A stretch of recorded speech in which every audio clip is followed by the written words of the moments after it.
The battle for the control of Fasher has only intensified in recent weeks as the paramilitary Rapid Support Forces, or the RSF, push to capture the last army stronghold in the vast Darfur region.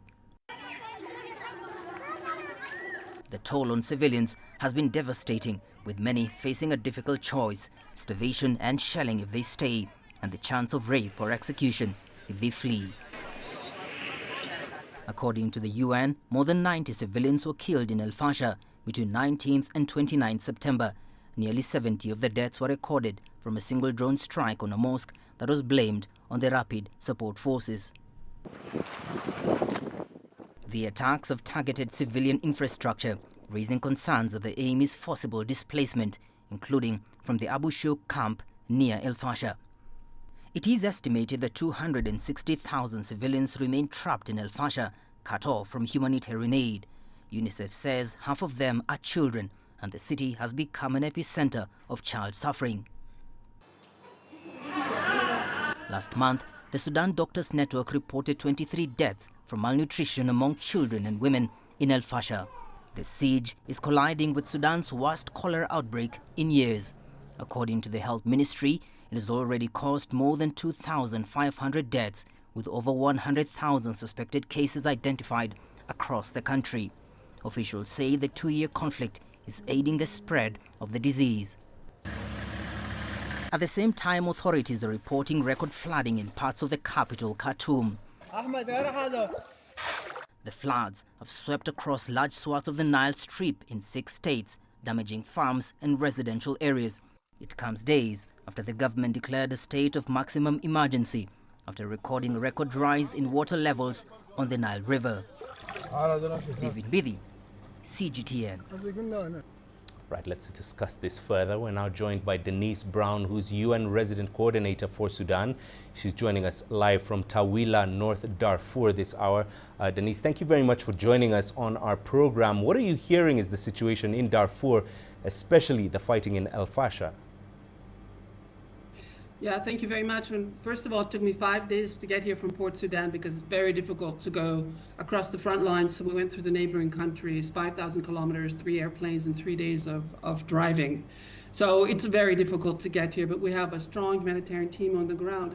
We consider Tawila as one of the epicenters of the current ongoing humanitarian catastrophe in this country for the reasons that you've all just listed. We have right now about 600,000 people who've come from the Zamzam camp, which was attacked in April, and continue to arrive from Fasher.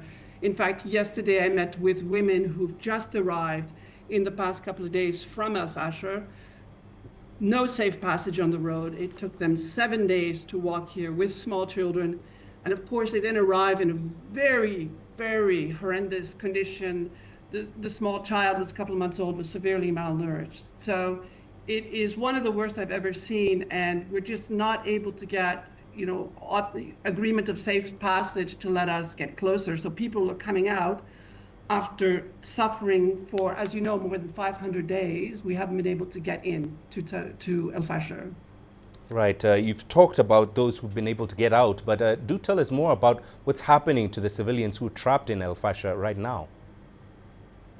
Right, so from the reports that we have and from the people we talk to who are coming out, we know that the commercial supplies of food are very, very limited, which means that prices have skyrocketed. The economy is broken, production is broken, social services are essentially broken. We also have documented, either through the Office of the High Commissioner for Human Rights or the Independent Fact-Finding Commission, killings of civilians. We know that more than 100 were killed when the Zamzam camp was attacked. These are, of course, violations of international humanitarian law.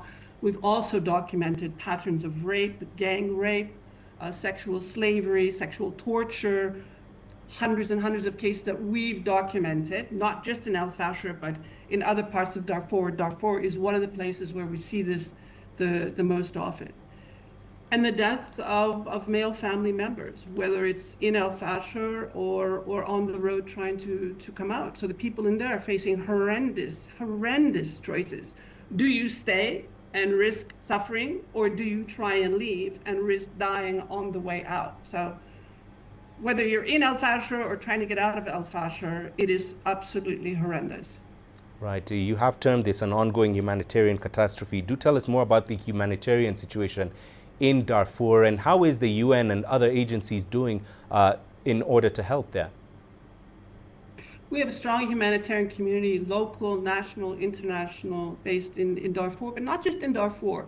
We're talking about Darfur, but we have to remember the Kordofans, and we have to remember also the destruction in Khartoum. So it's much bigger than just this one region. Remember, the country is the size of France, Italy, Spain, and Germany put together. So we are trying to deal with, because we're only 25% funded, with what we have to cope with, first of all, the trauma, second of all, the severe malnutrition. You referred to the cholera. There's also dengue fever. These come from unsanitary conditions. These come from people not having clean water. There's one internally displaced camp in Nertiti, and I will be going there tomorrow, where we've not been able to assist at all. And so people are essentially left on their own. But where we have resources, we're putting maximum effort into making sure people's basic needs are met. But on top of that, we have these serious and repeated violations of international humanitarian law. The situation is very grim, no matter where we are. Right. And finally, Denise, so what is the UN doing and aiming to achieve by helping to prevent the ongoing ethnically driven attacks as well as atrocities in Fasher? It is the UN responsibility to speak to all actors in a conflict, and we are doing that from all levels.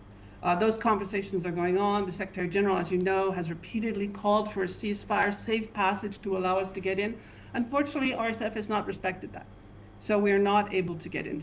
But that dialogue, that is ongoing within the UN system, talking to all actors. The second is, and it's very important to document the violations of international humanitarian law. We cannot allow that what happens, for instance, to these women and girls who are being raped, we cannot allow for those stories to disappear. So they need to be documented, and there needs to be justice. And their public statements. Our public statements are very important. It's a way of calling the world's attention to what's going on in a very remote location, but doesn't make it any less important.